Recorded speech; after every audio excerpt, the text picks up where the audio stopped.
guys? This is Justin. Welcome back to Tea with iiiiiivvivii. I have a great guest here today, just one person for today, actually. And I met her briefly at an Mhm. event, and we got along very well, and we kept in touch. And we know a lot of the same people. We're both kind of in real estate land. We either were or we are now. Yep. So that'll be kind of fun. So I'm gonna let her introduce herself briefly. So, 30 to 60-second version, your name, what Yeah. you do, a little bit about yourself. And then I can kind of explain a little bit about how this will go and we can get into it. So Good if you deal. want to introduce yourself. Thank you. Well, thank you for having me, Justin, and thank you Yeah. to and hello to everyone that's out there and maybe watching this. Number one, I hope you have a blessed day. So I'm Heather Hurry with Pillar to Post the Jeff Mackey team. I'm the marketing director. I don't know. It sounds like a big title because my team does all the work. To be Mhm. honest with you, I Mhm. feel like I'm out there just branding and having a good time with building relationships with the real estate community. But I've been in the role for about 4 years now. Sidebar, I am a licensed realtor, so I bring a little bit of a different twist to the role. I also am an instructor and educator through the DBPR and just do a lot of education. That's a lot of where my heart is and giving back to the community because I feel like, especially if you're a newer agent in the industry, or sometimes even if you're older and you're just kind of, if you will, set in your ways, things kind of get stagnant. So that's what I'm here to do is basically to serve, to give back. And that's a bit about me. FYI, I am a mom of two boys and five grandchildren total. So Wow. I'm a busy girl. Yeah, yeah, it sounds like it. Even any one of those things is enough to make you a busy I, s- girl. So I you swear. stack them all on top of each other, it's a lot. Yeah, Yeah. for Okay. sure. Awesome. Awesome. So just to explain briefly for the people watching this and for you. So basically the most simple way that I can explain how I help people, there's a definition of success I use, which is from Earl Nightingale, where he says success is the pursuit of a worthy ideal. Yes. And meaning if you know what you want and you're moving towards it, you're a success. And that sounds very simple and very easy. It's actually extremely hard to do. Mm, He estimates by that definition, he's a famous personal development guy, he passed away. Um, but he estimates by that definition about 5% of people are successful, meaning not very much, right? 1 in 20. And it's hard for a lot of reasons, right? It's hard to know what that is for us. That thing is for us because, we think about, oh, I don't know if I can do that. I don't know if I can pull that mhm, off. I don't have the time, mhm. the resources, the connections, the skill sets, the ability. I don't know how to do that. Um, or maybe we think that, society wants us to go a different way, or family wants us to go a different way, or friends wants to go a different, there's all these things that make that hard. And then there's a lot of reasons why actually moving towards that are hard. There's a lot of places that human beings get stuck, right? And so what I'm really good at is when people are stuck, when anything isn't looking the way they want it to, I'm good at figuring out why that is, helping them to figure out what the worthy ideal is for them, and then moving towards it. Well, full transparency, Yeah, speaking from like a personal perspective, and sure. I would share this with anyone. I think well, I've reached a particular plateau in age, so we'll just leave it at that. Okay. In which, 21, you've reached yeah, 21 finally. 21. Yep, Yep, you can yep. finally legally My drink, energy thank level's God. different. Yep, no more fake IDs Anyway, for you. yeah, it's crazy. But I think that I'm definitely in a place where I have to shift my priorities. I have a place of devotional time in the morning that I'll never change, but the priorities and health and just health Yeah, overall. yeah. So whether it be nutrition, diet, exercise, just prioritizing that. Not that we don't do it, or I could definitely do it more often, but seeing the emphasis on, listen, taking care of your body, mind, and spirit, like the whole unit, Yeah. is so important. So for me, that's a place where I get stuck. And the reason why, or at least my excuse for it, in the past or present has been time factor or tired, and tired probably because I'm not doing it enough, Mhm. or, whatever, a plethora of, but I know for myself in here that if I am a better me, I'm a better me for everyone. meaning I can't give somebody what I ain't got. That's what my daddy used to say, Yeah. right? So I have to look at those things, and they're hard to look at because for me anyway, you can get to a place of complacency, like where you're in a certain cycle, like, work, kids, grandkids, da, da, da, da, da, da, da, and then something falls to the side. Right. So that's kind of my personal place of where I'm at right now, where I think a lot of people probably experience this, especially in their 50s. So, you know, In their 20s, 20s. yeah, We'll edit some of this stuff out and put, yeah. put I'm the like, version oh we wanna Lord. put, right? Yeah. So that's that part. So, just to back up a tiny bit, because this will help Yeah. me to understand your situation better. So you're a marketing director for a real estate team? Marketing director for Pillar to Post. Yep. The Jeff Mackey team. So it's actually a home inspections company. Okay. Okay, got it. So Yeah. you don't have to go into any more detail than you want to, but Yeah. is your pay structure like 100% salary, or do you have options for like significant bonus commission I type of wish thing? I did, but no, 100% salary. Got it. Got it.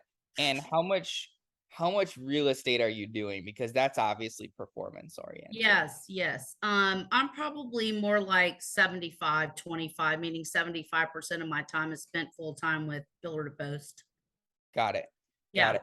Just to give me a sense of like order of magnitude, like is there a certain number of transactions you're doing per year? Just so I'm just Yeah. sort of trying to get in my head how No, no, much of no, what no. you're doing That's is good. It's performance. good questions. Yeah. So somewhere between 5 and 10. I've Got it. done more. I've been licensed since 2017. Got it. Um, that's probably the number. It shifted over 20 at one point since 2017. So if you think about that, that's probably like 2 a quarter. So I'm assuming, but I don't want to assume. That's why I'm asking. Do you want to sell more houses than you are? I would absolutely love to sell. How many homes do you wish you were selling? I would like to do a minimum of 20 to 25. Okay, so like a minimum of two a month. And is there like a certain particular approximate price point that you're I'm typically? usually 3 or under. Right now, I've got something up that's 489, Okay. but I'm usually around between 3, maybe as high as 350. But usually I'm somewhere between that 250 and 3 bracket. It seems to be, whether it's listing something or buying, and I help on both sides. Okay. Okay. Buyer agent or listing agent, doesn't matter. I think listing agent's more fun, but Mhm. whatever, that's just my take. Got it. Okay, cool. So that really a lot of the reasons I'm asking those questions is I'm just trying to get a sense of like how important is performance for you, right? Oh, yeah. Because for someone, I'm not saying the coaching I do wouldn't be valuable, but for someone who's, let's say, making like 30 grand a year and they're 100% salary, no option for bonus, no option for anything, I can still help them. I'd probably help them to get a higher paying job, right? Yeah. Um, you know, the performance element, at least while they're in that job, wouldn't matter as much because there's not really much room. The Yep. more the more there's room for performance, the more this stuff matters. And that kind of goes into how I was going to answer the question, but I sort of had to know that stuff first. So, because then that helps me to know how important this is for you. Because Yeah. nothing is performance oriented. It's not as performance for you. It's not as important for you, and you're less likely to do it. But the more like you're telling me that performance is important, the more this stuff does matter. Yeah. So, Yeah. um, so when I first started kind of studying this personal development stuff, um, I started kind of immediately seeing what are all the things that these successful people are doing that I'm not doing, or that they're doing better than I'm doing, obviously. Um, and there was certain basic things that I realized they all did. And these are always kind of the things I start with my people. So they all eat, they all sleep, they all work out, right? Yeah. And most of them on average work out, like millionaires on average work out like 6 to 7 times a week, most of them, meaning Yeah. pretty much every day. And so, there's a lot of things in life that we say that we don't have time to do. But if we're thinking of people who are, more successful than us and more busy than us and they have time, then I was sort of thinking, well, that doesn't really make sense because if they have time and they're more busy, and if they're all whenever high performing people are all doing something, it's sort of Yeah. something we got to pay attention to, right? It means Yes, like, of oh, okay, course. so this is important. Mhm. So, those people must be doing that. So people who are at those higher and higher levels, they're multipliers, right? They're always spending their time Yes. and their resources in ways that multiply what they have. Yep. And so if working out was not a good use of time, they would not be doing it, right? So they must feel that that's a multiplying effect. So with the gym, just to give like a little more detail, like it's what I call a high ROI activity, Yeah. meaning that our return on investment of time, energy, emotion wise, mentally, physically, business return, personal life return, their return is so gigantic that it makes zero sense to not do it. So, Yeah. are you familiar with the 80/20 rule? Yes. Yeah, so it's more like 90/10, right? So the Mhm. gym is a 10% task. So we have to live in our 10% task. Like those are things we have to do. So what most people do, which it sounds like you might be doing, is we see eating, sleeping, working out. There's a lot of things that we see as like the things we will do if we have time to do them. If there's Yeah. time left in the day, and then there's never time left in the day, and then we never do them, right?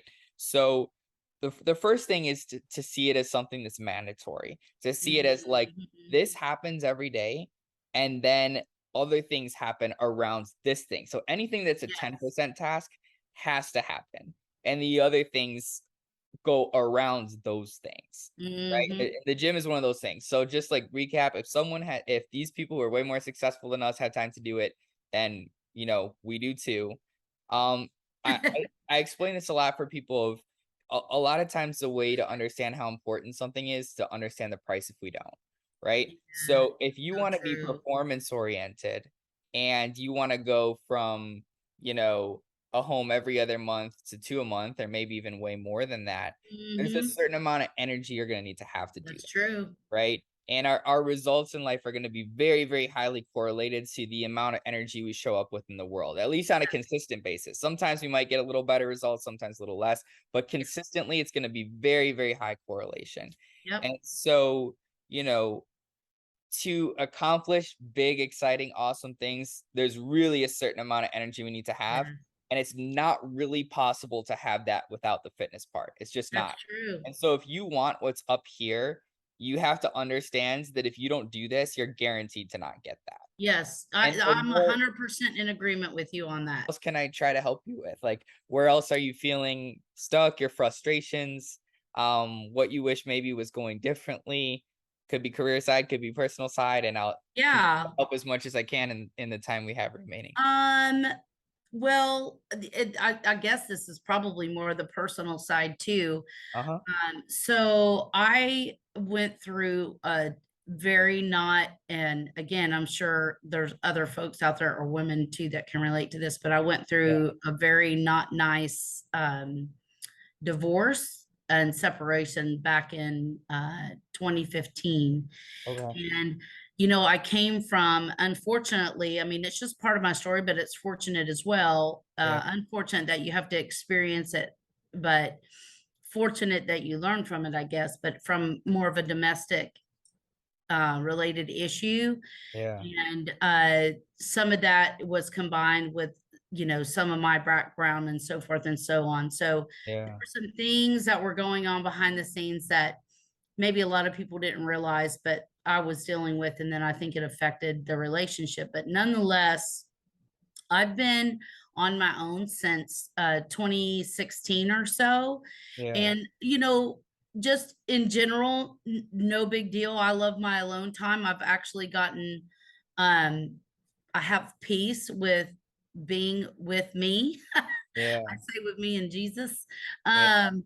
And just, having that time, but I'm ready. I think I'm just kind of transitioning into this being really prayerful about getting myself back to where I need to be health wise. That would be actually my first goal. And I think that's why I've been reluctant to move forward relationally Yeah. because, of where it's more of an outward thing. I know it's it's internally in me, but it's more of an outward thing. I think people do look at the outside sometimes more than they should. They should Yeah, look at the inside. Um, but so that's uh I've just been in prayer about it. I'm not like overwhelmed or sad or yeah, there's bouts where we may get a little bit lonely just because you know what I'm saying? It's just yeah, innately in us to probably have a companion or someone with us. But yeah, so that would be something to think about and talk about with me. Just, hey, what does that look like to you? And yeah, kind of like just allowing it to take its course, to play out the way it's supposed to play out. yeah, Yeah. definitely.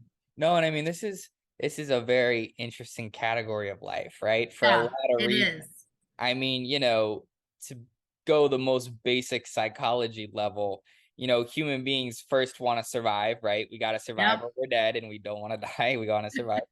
And then secondly, once we're surviving, meaning paying our bills and kind of whatever, we want to reproduce, and that's just kind of Mhm. basic, basic, basics of being human, basics of being an animal, and Yeah. humans are animals. I mean, we're a little more evolved, Yeah. or we like to think so, right?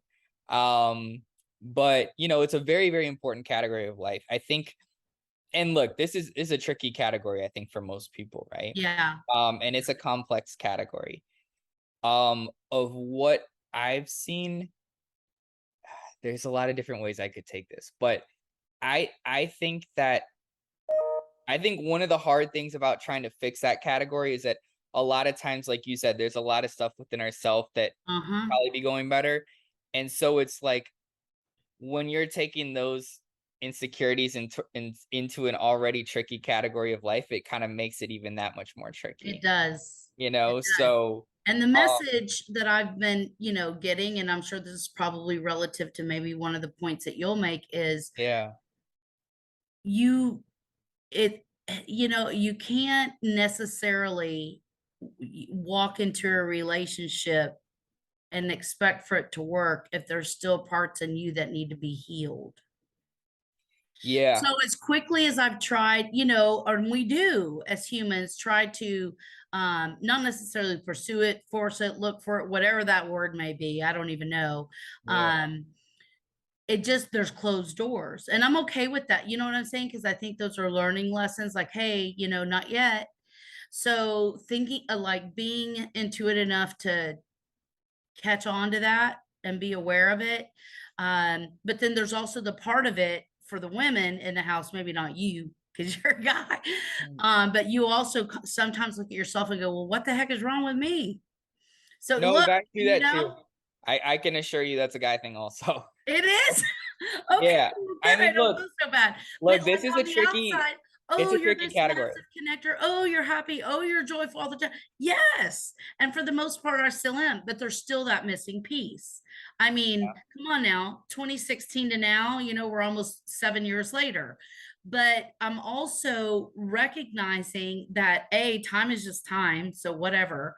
But B, there are some things that and again, I'm a faith-based person. There's some things that the Lord is doing in me or things that are happening within me that just may need time to fully recover and heal. So be happy where you're at. I Yeah, suppose, I mean, you know? have you yeah, first of all, it's a guy and a girl thing. Like Okay, well, that's this good is a to know.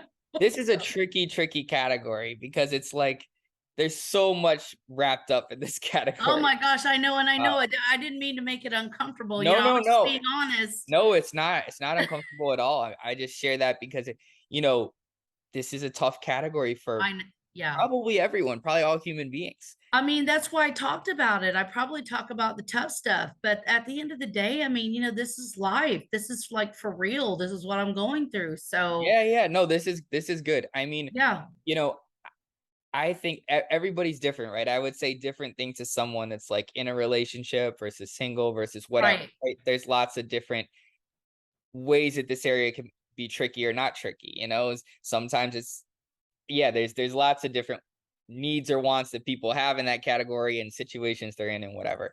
Yeah. I think that maybe one of the things for you, I'm sure you've heard that analogy before of like, um, you can't really chase success. It's like a butterfly. It's like Mm, something that like you can't really catch it. mhm, It's something you attract by the person you become. And I think with romantic things, I think there's a lot of truth to that also, in the I believe sense that. that um if we're showing up in the world in a way where, not that I'm necessarily saying this is true for you, but that our energy is off or something is off, or we're trying to chase it, it feels like chasing the butterfly. It feels like impossible. You know Yeah, how there's times where that category of life feels impossible, and there's times in life where you just feel like you're the bomb and everything's clicking. yeah. Um, I think, I've heard it said before. I don't know if I've said this, or probably I got it from somebody else. I don't know. But that the fastest way to get everything that you want is basically to become the type of person that gets it. you Yes. know and so like we're all showing up in the world on a certain frequency, on a certain wavelength, right, of like all of our thoughts, all of our actions, all of our feelings, everything we're doing, it's somewhere, it's on some sort of level of Yes. operating, right? And you know we're getting results that are consistent with how we're showing up in the world.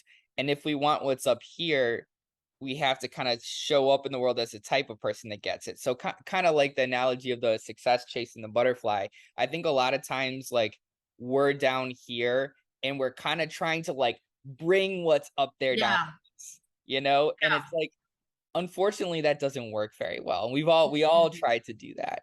Um, I can tell you, for me, when that category of life is going better is when I tend to really like myself and be really, Yes. really confident and really believe in myself and really excited about my life and excited about what I'm doing. And then that kind of comes more naturally.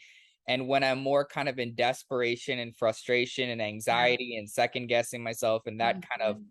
place in life that we can all sometimes be in, the romantic category of life definitely gets Yeah. affected a lot too. I think with the True. romantic category, you know, your energy is a big thing, like when your energy is right and you're really on point with yourself, people know it. Oh, Like, yes. there's like a certain primal thing where like we sense each other and we know Mhm. like, oh, like this person is on point, like, and it's very attractive. Yes. I think that the romantic category is tough because like the more we're really, really hardcore second guessing ourselves and our own self-worth and our own self-esteem and our own confidence and all that good stuff, it makes the romantic category even more scary because Yes. it can feel like a tough category to approach because you want so badly to be accepted, because it's such a valuable category of life. But I Yep. think, you referenced your faith a Yes. couple of times. Um, a big thing that I quote to my clients a lot is the idea of being faithful in the small things, That's very and that true. a lot of times we're not being put in charge of larger things because we have to be faithful in small And things. small So things. That's a good word. yeah, I so like for that. example, like eating, sleeping, working out, like the Yeah. basics. So, when you do those things, you're going to have more energy. It's going to affect your self-esteem. It's going to affect your confidence. You're going to show up in the world better. You're going to like yourself more. Your Yeah. energy is going to be a little different. The way you're interacting with guys is going to be a little different because you're perceiving yourself a little different. True. How we perceive ourselves has a massive impact on the romantic stuff. And Yes. again, because we can kind of sense this energy, this primal feeling of like desirability. And I think a lot of how desirable someone is depends on how desirable they see themselves to be. And True. seeing ourselves as desirable is a tricky thing, right? Because we Yeah. know all of our brokenness and insecurities, and we know Uh-huh. that we're not good enough or whatever. So I think the more we like ourselves, I think the more we're, the pursuit of a worthy ideal, going after a life that Yeah. excites us. I think that we become the type of person that gets the success. I think we're more likely to attract it. I think our energy's more right. We're liking ourselves more, therefore we're liking others more. And when Yes. we like others more, they like us more. And there's sort of like this compound effect where everything's clicking. So I Yeah. think that's not necessarily like a super easy answer. It's not like go talk to this person No. and say this. But I do think that especially in the romantic category, the more our stuff is really firing on all cylinders, um, it's like something clicks, like, people know Yes. something clicks, they can feel it. Like I said, we're liking ourselves more, that means we're liking others more, that means they're liking us more, that means we're liking ourselves, and it's like this cyclical building Yes. of momentum. Mhm. So I would say in your position, I think as you kind of continue to think about how you want things to be going and being faithful in these little things, it will Yes. keep branching out to more and more things. And included in those more and more things will be the romantic things too. Yeah, I think so too. I think so too. And there are things that, again, we all know within ourselves what needs to change or what needs to be amended or what needs to grow or whatever that may be. But the reflection of you said something that was really profound that maybe not a lot of people think about, but I do, is that we can look at our flaws and brokenness. And by the way, everybody has them, Yeah. and emphasize on that in our insecurities, which will then project outwardly, or we just grow to change them, be a better version of ourselves, Yeah. and kind of accept yourself where you are, and then from there, things change, like things grow. So that's a good thing. It really is about, I think, not only perception of ourselves, but having the willingness to change. And that's what I kept hearing from you too, is like, hey, it's the little things that you have to do, consistency, faithfulness in the little things. I won't forget that. And then from there, based on that obedience, everything else will come. So I'm Yeah. cool with that. And It's I good know to be reminded this of is that. like the 3 or 4 minute warning. I know we're coming up to the 11 o'clock mark, but I Yeah, think if I could just give maybe one more like little tidbit that will help. please. I think a lot of times this is I think maybe especially true in the romantic category, but maybe just as true in all categories of life is that um we all have these stories about who we believe we are and how we believe the world works, and we Yeah, really do follow through on those. I like to make the analogy of like a train on a train track, right? The train will follow the track, we follow our stories. It just kind of is what it is, right? yeah, So I think for most people in the romantic category, our stories are usually not so good, yeah. about ourselves and the way the world works because Mhm. it's just so many of our insecurities come up, you know. True. So for example, I know we've got 2 or 3 minutes, but if we have a story that, yeah, I would love to have this, this amazing whatever, whatever. But the thing is, that's just really not me. I'm really not that type of person. I've never really had that. I've never really been the one to experience something like that. That was never really me. Yes, I want it, but it kind of sucks and is what it is, and I want it. But I don't really think that I could like have that. And I'm not Or saying think that I necessarily, deserve it. yeah, or that I deserve it, or that I'm good enough, or that I'm whatever, right? Yes. I don't think it's possible to get something without believing that you can get it. Oh, that's And good. yeah, and so it's like Beliefs. stories are taking you this direction of that's just not me. I wish it was, but it's not. The odds of you getting what's over here is almost zero, It's right? The true. same way that the odds of the train on a train track just flying over there is almost zero. So, starting to practice throughout this week and throughout the weeks of like the and I say practice the belief because it is a practice, Yes, it's like, true. It's a belief. yeah, of like, okay, um, I can have this. Like this is something that I'm gonna have one day in the near future, you know? I And love it. kind of just practicing that belief. And every single time I talk about doing mental repetition. So every time you notice I'm going back with to it. the other belief, sort of bring yourself back to that center point, be like, no, I'm gonna have this. Like this is something Yes. I'm gonna have, and I'm gonna have it in the near future, because Exciting. it's important to, if we don't believe something's possible, the odds of it being possible for us are like almost zero. It's very, True very low. that. It's all about belief system and mindset for sure. And if you don't know the truth, it's not going to set you free. So I'm just going to stand on the truth. But yeah, that's good stuff right there. I receive all of it.